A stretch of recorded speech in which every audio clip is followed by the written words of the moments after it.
Hello, Burgeonites. Welcome back. MTG Burgeoning here. And we got a different kind of video for you today.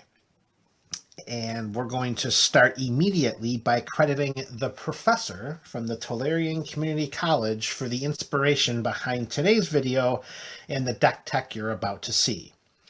Back in November of 2019, the professor began a series of top 8 must-have color-specific cards for EDH commander decks. Below, you can click on the link for each one of these specific videos as he goes into a great detail that we're not going to touch on in this video. You can click on and get a refresher there. We're going to quickly gloss over the cards that he included as top 8 must-haves for each of the 5 color pie colors. And back in November, he started with green. And number 8, we're going to go from 8 to 1. Beast Within. Number 7, Eternal Witness. Number 6, Asceticism from Scars of Mirrodin. Heroic Intervention.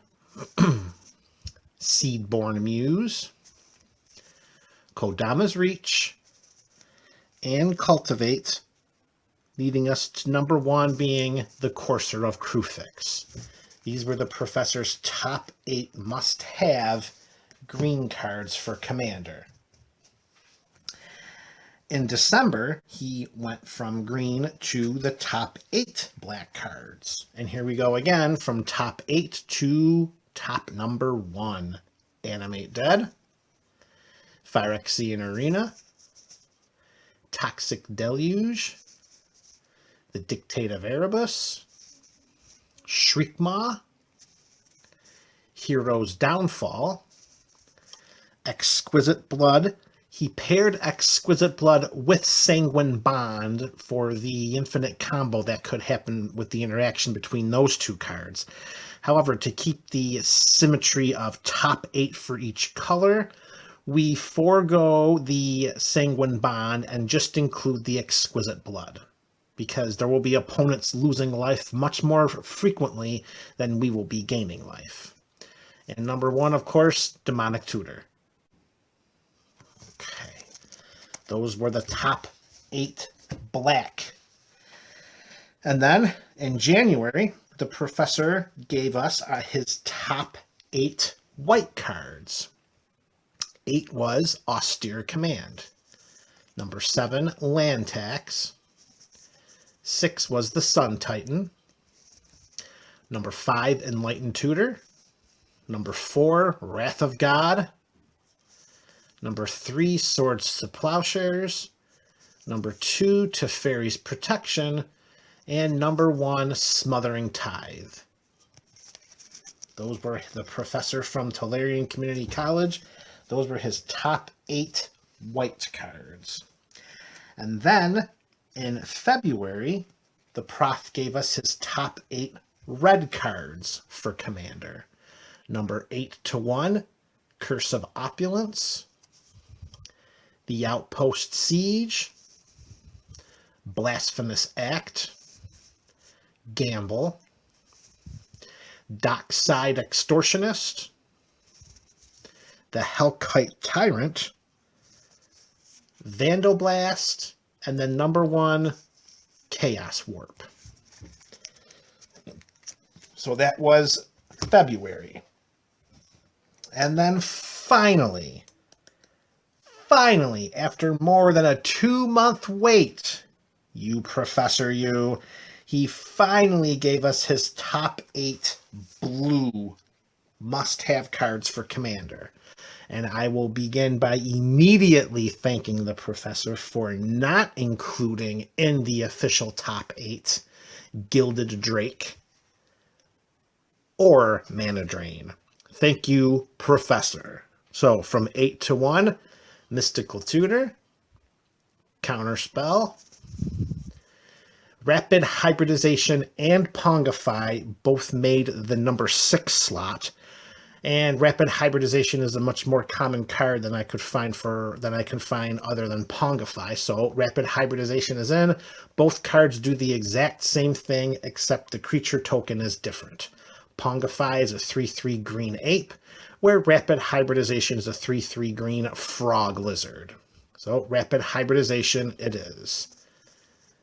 Dig Through Time or Treasure Cruise.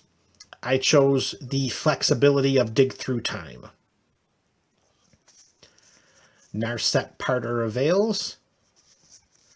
Search for Azcanta. The Cyclonic Rift, and of course, the Rhystic Study. So these are the Professor's top 8 must-have blue cards. And there they are, folks.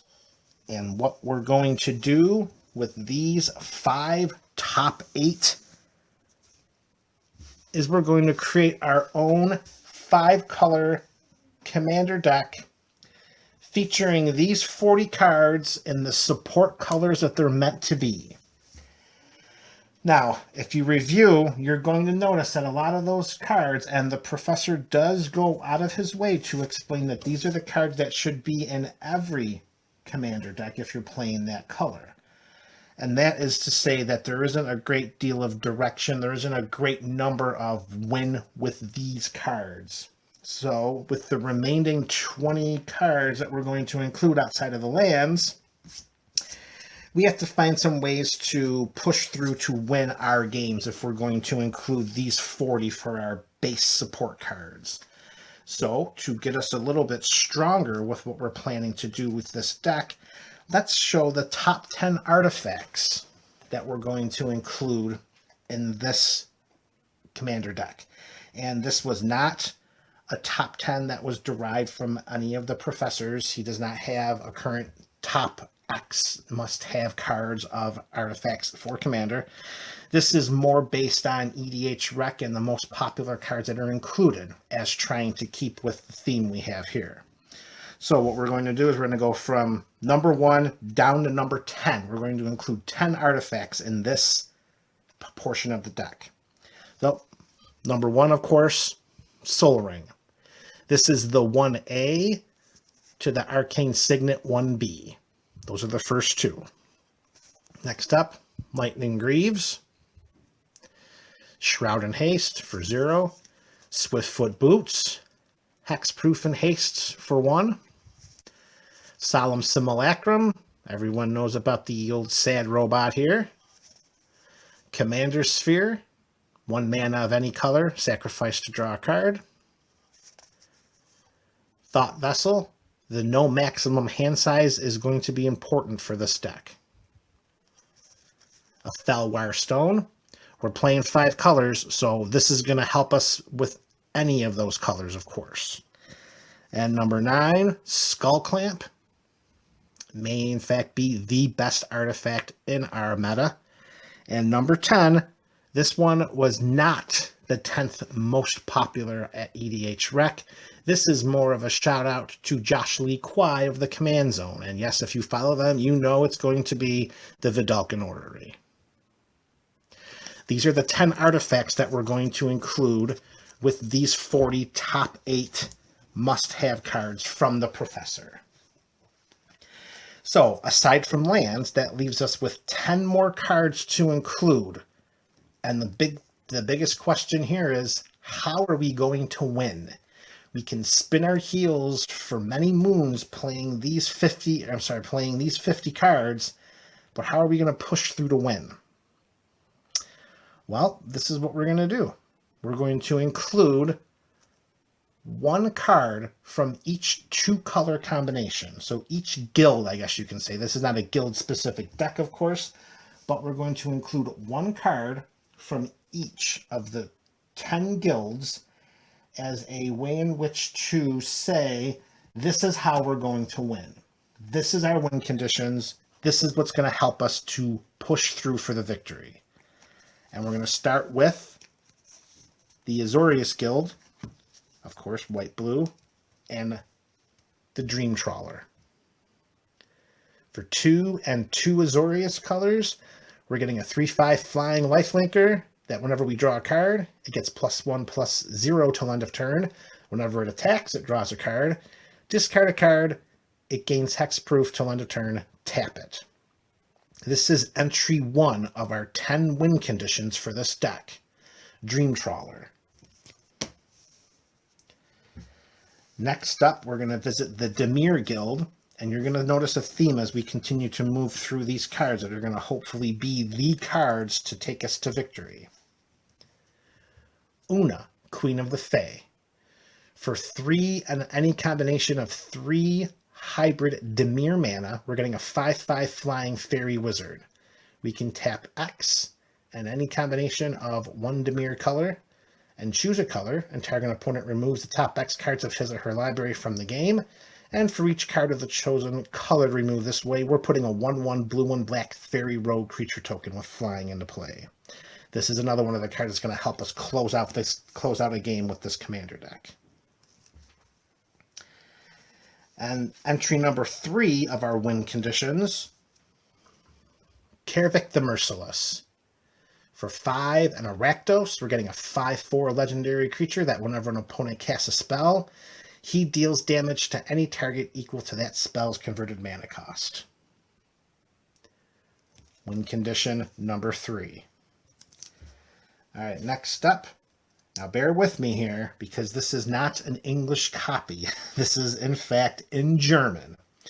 It is Samut, Voice of Dissension. For 3 and a Gruul, we're getting a 3/4 legendary creature that has Flash, has Haste, has Vigilance, has Double Strike, gives other creatures we control haste, and for a white and tapping Samut, we can untap a target creature. Okay, Samut is in. Win condition number 4. And last on our allied guilds of win condition cards, we go to Selesnya. And we have Dragon Lord Dromaka. For 4 and a Selesnya, we had a 5/7 flying, lifelinking legendary dragon that can't be countered. Opponents cannot cast spells during our turn. This is a closeout. This is win condition number 5. Next up, we go to the enemy colored guilds, and we're going to lead off with ORZHOV. And this is our first win condition that is not coming to us in creature form.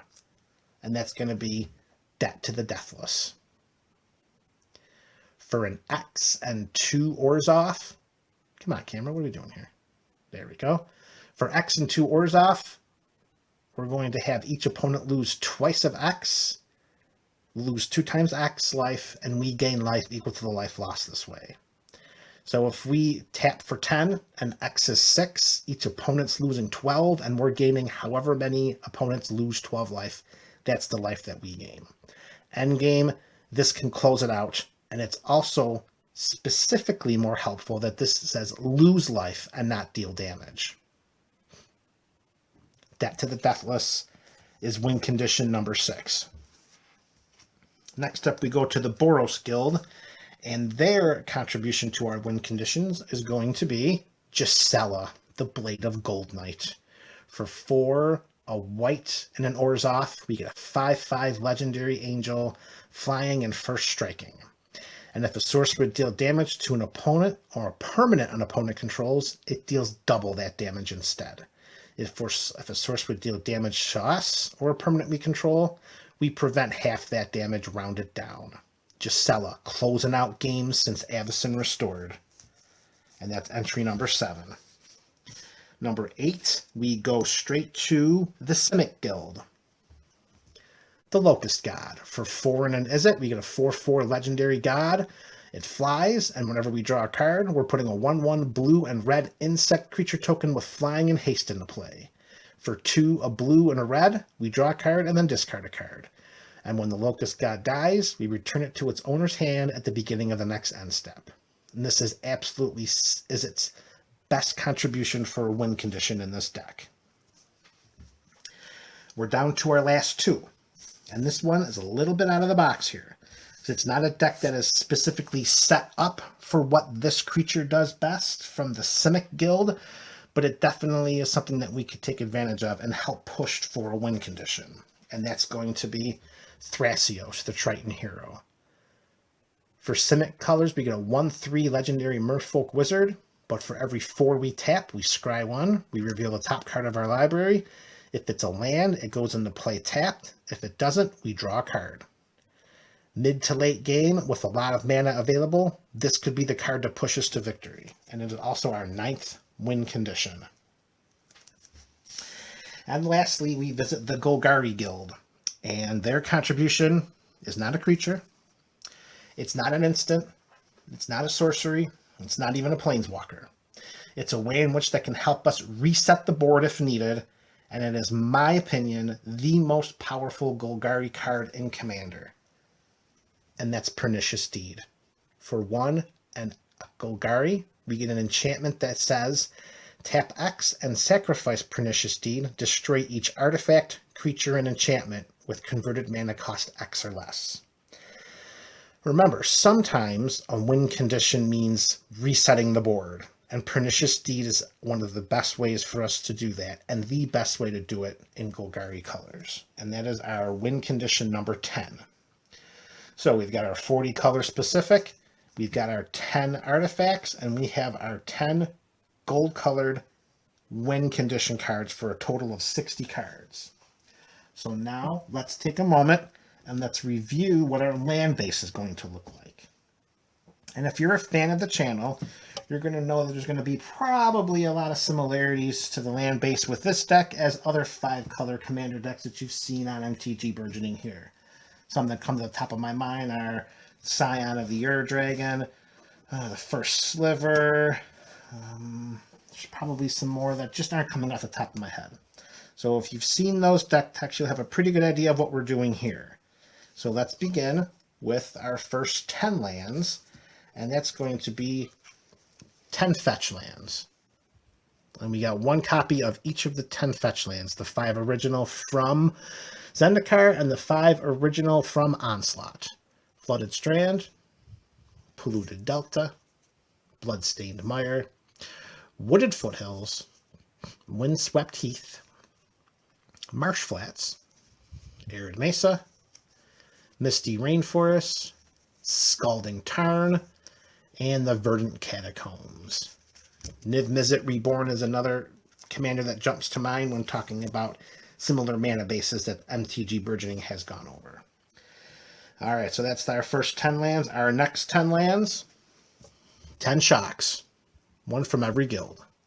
Hallowed Fountain, Watery Grave, Blood Crypt, Stomping Ground, Temple Garden, Godless Shrine, Sacred Foundry, Steam Vents, Breeding Pool, and Overgrown Tomb. So here's where we swerve you a little bit. In the past, the next 10 lands that you would see would be the 10 check lands. But that's not going to be the case here. Because of the professor's top 8 must-haves, including multiple cards that help us look through our library for basic lands, we are omitting each of the 10 check lands, and in the place of the 10 check lands, we're adding 10 additional basics. So in total, that's 10 basics taking the place of the 10 check lands, and 5 basics that we usually run anyways, for a total of 15 basic lands, 3 of each color. And here they are. 3 plains, 2, 3, 3 islands. Come on, camera. 3 swamps. 3 mountains.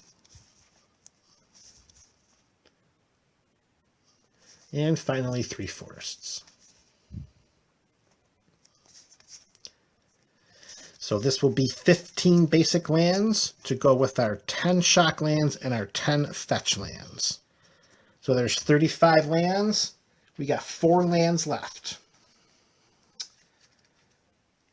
And here are the last of our 4 lands. Of course, we've got a command tower. Best land in our format. An exotic orchard. The exotic orchard will let's try that again. The exotic orchard will work very well for us because we're playing 5 colors, so this is going to help us in 1 way or 5 ways. Reliquary Tower.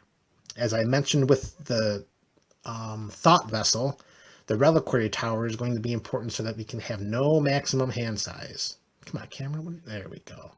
And land number 39 is going to be Field of the Dead.